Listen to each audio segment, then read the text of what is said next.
पहले 22 जून की शाम बंगाल के महल में एक मीटिंग हुई थी।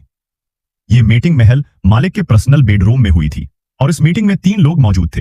एक अंग्रेज, महल का मालिक और उसका बेटा। अंग्रेज फरावानी से हिंदी, फारसी और बंगाली बोल सकता था, लिहाजा उसने महल मालिक के सर पर कुरान और उसके बेटे के सर पर उसका एक हाथ रखा और कसम उठवाई कि वो वही करेगा जो अंग्रेज उसे कहेंगे, और अगर वो वैसा ही करेगा तो इनाम में उसे ताकत और हुकूमत दी जाएगी। लेकिन मीटिंग के आखिर में अंग्रेज के सामने एक शर्त भी रख दी गई जो अंग्रेज ने मान ली। क्योंकि मीटिंग कामयाब हो गई थी, उसलिए अगले दिन अंग्रेजों ने एक लड़ाई का फैसला किया। हालांकि जीतने का कोई चांस ही नहीं था, क्योंकि अंग्रेज बमुश्किल 3100 थे, जबकि उनका मुकाबला 50,000 के साथ था, और 50,000 भी ऐसे कि जिनके पास इतनी बड़ी बड़ी तोपें थीं कि उन्हें सफेद रंग के बड़े बड़े 50 बैल खींच रहे थे। इन बीलों को बहार में ब्रीड ही इस मकसद के लिए किया गया था कि वो लोहे की तोपें खींच सकें, और हर तोप के पीछे एक बड़ा हाथी उसे धक्का दे रहा था।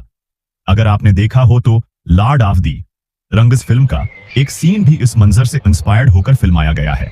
लेकिन अंग्रेजों को इन बीलों या तोपों या हाथियों की फिक्र नहीं थी, क्योंकि वो एक कामयाब मीटिंग कर चुके थे और हुआ भी वही जिसकी उन्हें उम्मीद थी। जब लड़ाई शुरू हुई तो 50 में से 45,000 फौज खामोशी से पीछे हट गई और महज 11 घंटे के अंदर बंगाल का पूरा सूबा अंग्रेजों की झोली में जा चुका था। और ऐसा गया कि सिर्फ अगले 100 साल में अंग्रेजों ने बुरसगीर से लेकर बर्मा तक के इलाके पर अपना राज कायम कर लिया था। लेकिन आपको याद है कि मीटिंग में अंग्रेज के सामने एक शर्त भी रखी गई थी। वो शर्त थी कि जीतने के बाद अंग्रेज एक मखसूस शख्स की बेहरमती करेंगे, और वादे के मुताबिक उन्होंने ऐसा किया भी। एक खास लाश को सारी रात जाफरगंज दरिया पर पड़ा रहने दिया गया और अगली सुबह उसे हाथी पर डालकर पूरे शहर में घुमाया गया, यहां तक कि जानबूझकर उसकी मां आमना बेगम के घर के सामने से भी कर गुजारा गया। पिलासी की इस लड़ाई में मरने वाला वो शख्स था बंगाल का नवाब सिराजुद्दौला, और अंग्रेज विलियम विट्स के सामने ये शर्त रखने वाला था बंगाल की फौज का सरबराह खुदार मीर जाफर। अंग्रेज जीत तो गए, उन्होंने मीर जाफर को बहुत कुछ दिया भी, यहां तक कि पूरे का पूरा बंगाल दे दिया। वो मीटिंग एक कामयाब मीटिंग थी, लेकिन याद रखें कि हमेशा के लिए कुछ भी नहीं होता। एक दिन ऐसा आया कि मीर जाफर भी जलील होकर मर गया।